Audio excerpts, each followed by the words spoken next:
South India is famous for its outstanding regional cuisines that are all quite different. But if there is one similarity between all the cuisines of South India, it's the prodigious use of rice and dal. South Indian culture thus has the best high fibre, high carbohydrate diet in India. On my first trip to Tamil Nadu in South India, I discovered a delightfully hot and spicy rice dish laced with chilies, tomatoes and homemade spice masala. Quite a hot one. Let's have a look at the ingredients for our hot and spicy South Indian tomato rice. I've divided the ingredients into two.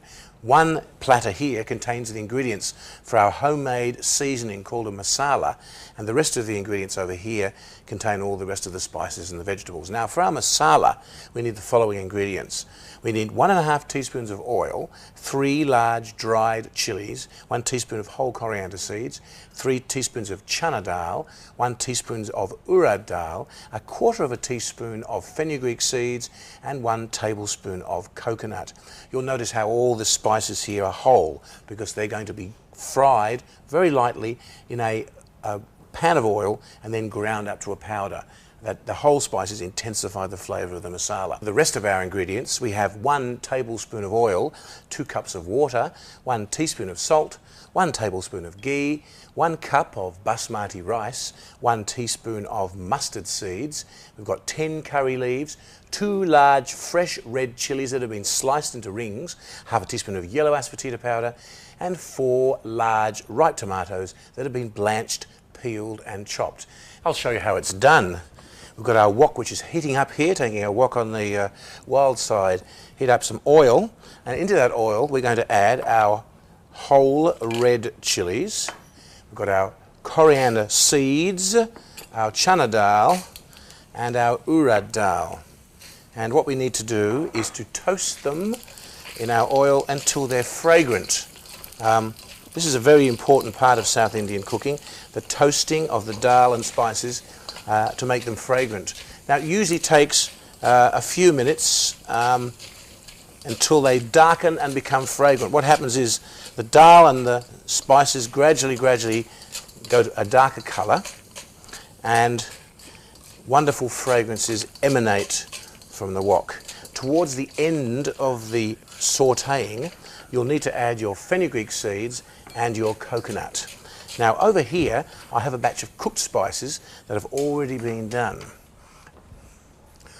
Notice how these spices have become golden and delightful looking, the corianders, the dals, and notice how the chilies are crispy crunchy.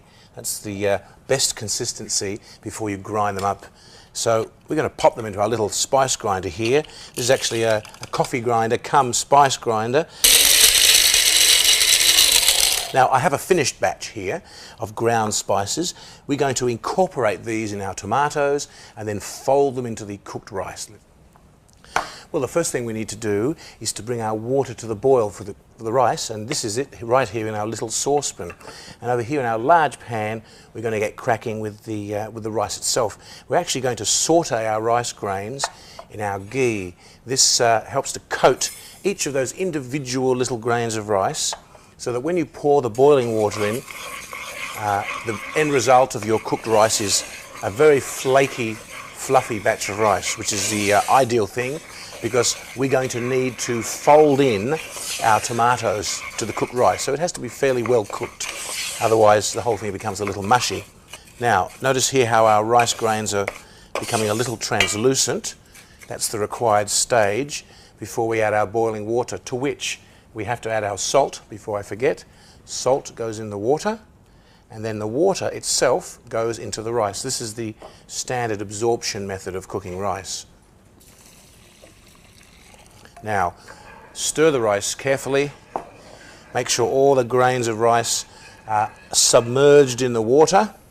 Pop a lid on top, bring it to the boil, and then allow your rice to cook for about 20 to 25 minutes or until all the grains are fluffy. You'll need to let your rice grains actually firm up before you take off the lid and continue on with the preparation.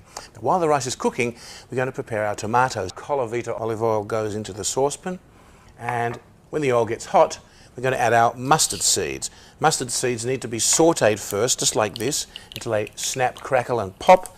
When they start to bounce around in the saucepan of oil, We may actually need to lift the pan a little bit off the flame, and we're going to drop in our chilies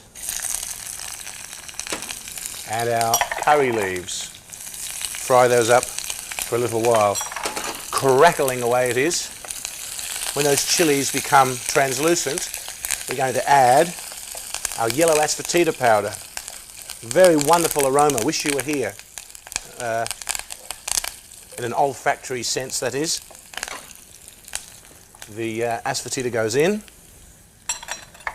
Asafoetida just has to be sautéed momentarily. Now we add our tomatoes. What would a batch of tomato rice be without tomatoes? We have to cook our tomatoes down until they're soft and succulent, broken down and translucent. Here's a beautiful batch of cooked rice. To check whether your rice is fully cooked, you can just fluff it up a little bit. You'll notice all the grains of rice are soft and succulent. We need to add our tomatoes. Of course, they're not fully cooked, but under here, clever me, I've got a pot of cooked tomatoes. Have a peek at our cooked tomatoes. They're soft and succulent. Now, in our cooked tomatoes, we'll need to finally add our spice masala. Remember that spice masala that we ground up a few moments ago? Well, this is how it fits into the equation. The spice masala goes into the cooked tomatoes, and finally, the cooked tomatoes get carefully escorted into the waiting rice, like so. The very final thing you need to do is to take a fork, or better still, a spoon, fluff it all together, like so, and there you have it.